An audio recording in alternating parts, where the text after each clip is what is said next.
Hello, my name's Laura. I'm a writer and I'm also a workshop leader for Little Green Pig. It's week 7 of our Everyday Heroes project, and I'm here to talk about some of the activities that we'd like to introduce you to this week. So the first exercise that we'd like you to have a go at this week is called star writing, and it's all about using your body and honing in on how it feels when you're in different positions and different places. So how about you try, not going to demonstrate this one myself, lie on the floor with your arms wide out like this, forming, and your legs the same, forming a star shape.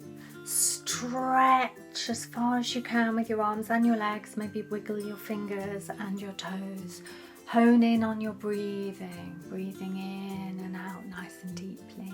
How do you feel? Weightless, like maybe you're floating through space, or lying on your back on a very calm sea, gazing at a blue sky. Do you feel happy, calm, excited? You could try different positions. You could try doing a headstand, or the blood rushing to your head. Don't do it for too long. How does that make you feel?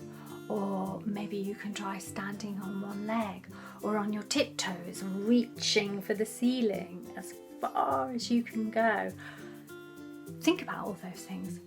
Write them down. How did it feel? And see, maybe it will lead you into a story or a poem. For our second exercise this week, we'd like to look at mixing up the senses in our writing. This is called synesthesia. So it's all about using a different sense to the one that you would usually use for an object or something that's happening in a story. I actually met somebody who was synesthetic in a workshop I was running once, and I just found it absolutely incredible. So for her, for example, Tuesdays were yellow, Fridays were grey, and what we would like you to do is have an experiment with that. So you might choose an object like maybe a chair that you can see, a wooden chair, and rather than thinking about how the wood might feel or smell, you might talk about how it tastes. So the wood is the mulchy taste of chocolate flavoured ice cream. Or you might look at a tree and hear a song, or one of your favourite songs might evoke a colour for you. So you might take, it's a bit of an old-fashioned song, this one, but I heard it quite recently on YouTube, a very gentle song called Bridge Over Troubled Water, and that might evoke the colour red or blue for you or your character. So we would like you to try in a piece of writing describing things using a different sense to the one that you would usually use for that object or activity. This is the final week in our Everyday Heroes project.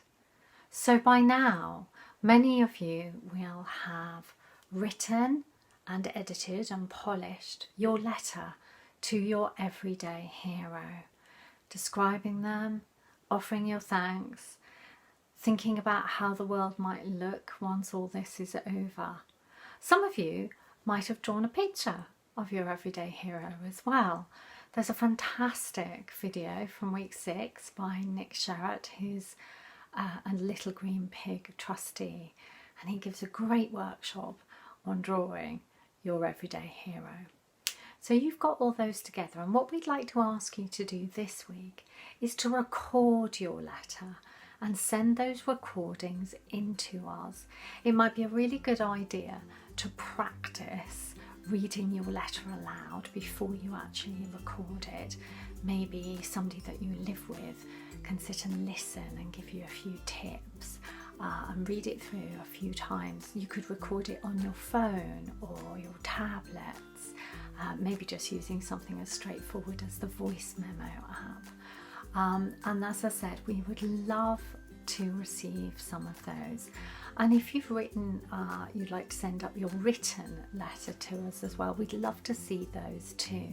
You can send them to us writing at littlegreenpig.org.uk.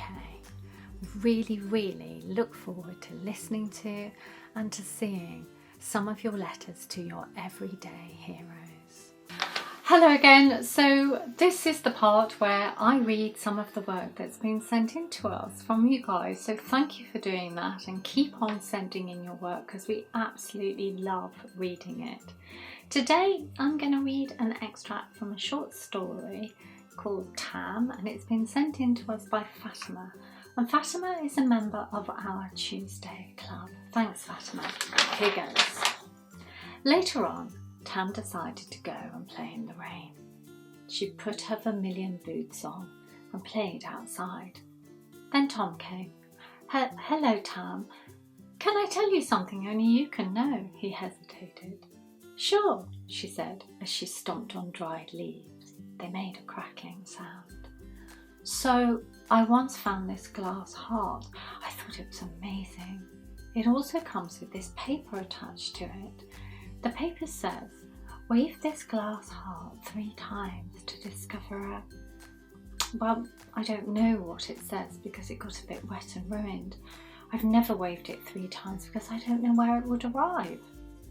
Tam looked perplexed. So you were asking me to come and go to the undiscovered place with you? As she said this, his eyes lit up. Yes, he said.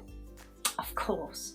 She snatched the glass heart and waved it in the air 3 times. No, be careful, we don't know. But before he could finish speaking, they flew in the air and got sucked into a hole. Wow, that is fantastic. Thank you for sharing that with us, Fatima. That's a really brilliant example of a cliffhanger. I can't wait to find out what happens next, and I bet I'm not the only one. So keep on sending in your work to writing at littlegreenpig.org.uk. That's all from me this week. Thank you so much for listening in. Before I go, I just want to remind you of the Little Green Pig values. Be open, be brave, be imaginative, be proud, and probably most importantly of all, have fun. See you next time. Bye.